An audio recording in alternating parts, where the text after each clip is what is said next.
Venezuela, once an oil giant, is now in ruins. How did this happen? Well, imagine a country where your money is worthless. You can't buy food, medicine, or even toilet paper. That's Venezuela today. Hyperinflation has crippled the economy. People are starving. Hospitals are running out of basic supplies.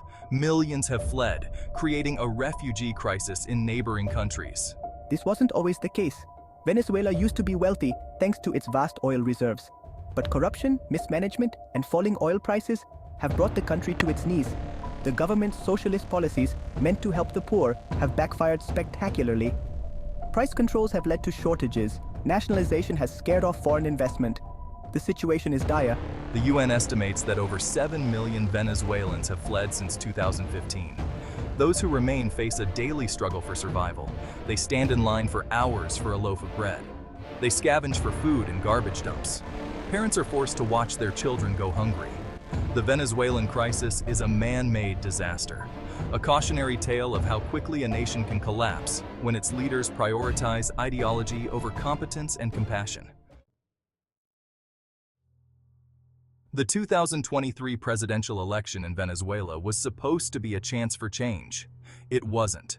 Nicolas Maduro, the incumbent president, claimed victory amidst widespread allegations of fraud.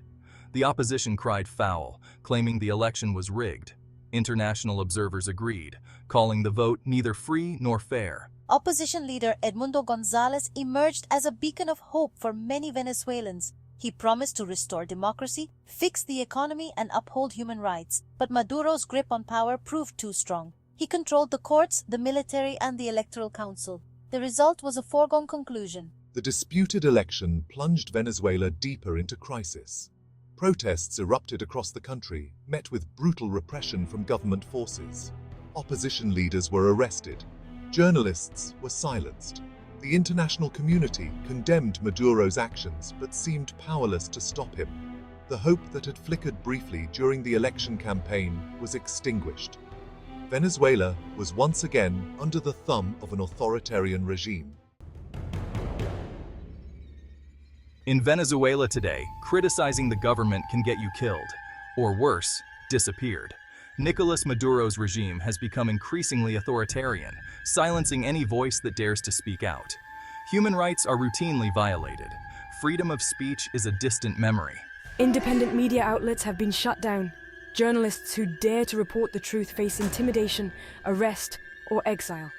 The judiciary is nothing more than a rubber stamp for the regime, handing down politically motivated verdicts. Security forces act with impunity, cracking down on peaceful protesters, arresting dissidents, and even resorting to torture and extrajudicial killings. The government has created a climate of fear, where citizens are afraid to speak their minds, lest they become the next target. International human rights groups have documented countless cases of abuse. The UN has accused the Venezuelan government of crimes against humanity, but Maduro remains defiant, dismissing the accusations as imperialist propaganda. In Maduro's Venezuela, dissent is not tolerated. The government has turned against its own people, using fear and violence to maintain its grip on power.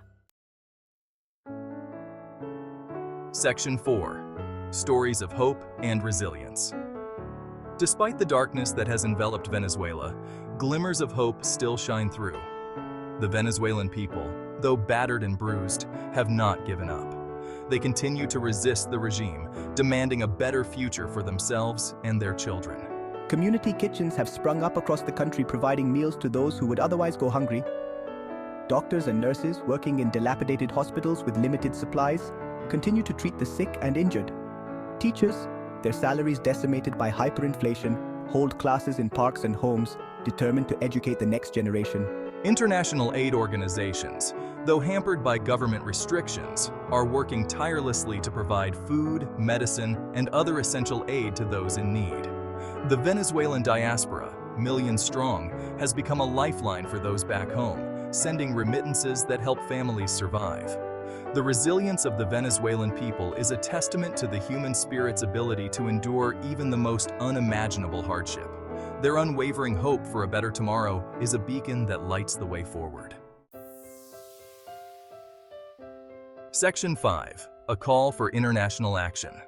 The Venezuelan crisis is not just a domestic issue, it is a regional and global challenge that demands a coordinated international response. The world cannot stand idly by while a nation collapses and its people suffer. First and foremost, the international community must pressure the Maduro regime to end human rights abuses, release political prisoners, and allow for free and fair elections. Targeted sanctions against individuals responsible for corruption and repression can be an effective tool. Humanitarian aid must be allowed to reach those in need without interference from the government. The international community should increase funding for aid organizations working in Venezuela and neighboring countries struggling to cope with the influx of refugees. Finally, the world must stand in solidarity with the Venezuelan people.